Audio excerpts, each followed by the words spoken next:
Good morning, it's Amy. I'm one of the clergy here at Steep, and this is a Steep Spiritual Sustenance. I'm on the campus of one of our local private schools here in Baltimore City, and I'm not connected to this school at all. I'm not an alum, I'm not a parent of an alum. I'm not have any connections to this school, but I come here frequently to run. I'm not a runner, but I am running. I'm exercising. There are lots of people who come here and walk their dogs and even play on the fields. And I'm reminded that one of the marks of privilege that I have is that I move about freely in my city, and I don't think about the risk always that other people have when they're moving about freely in their city.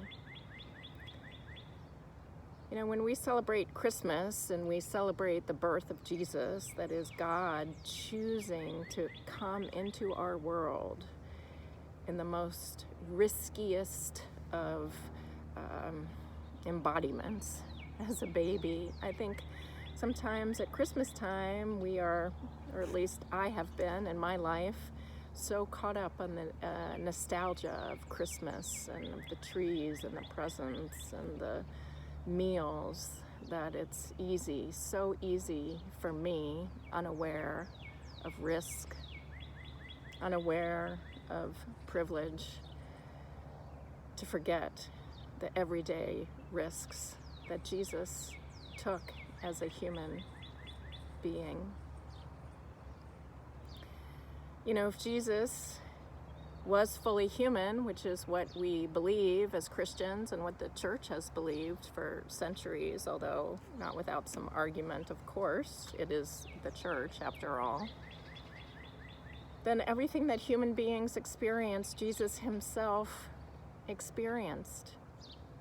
Everything that human beings experienced then and now and in the days to come, Jesus has gone before us in that experience. So in this time of coronavirus, I think a lot of us know that Jesus is present with people who are sick.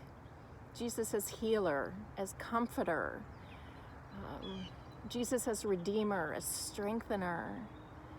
And always it is good to remember that Jesus is here as the dying, as the sick.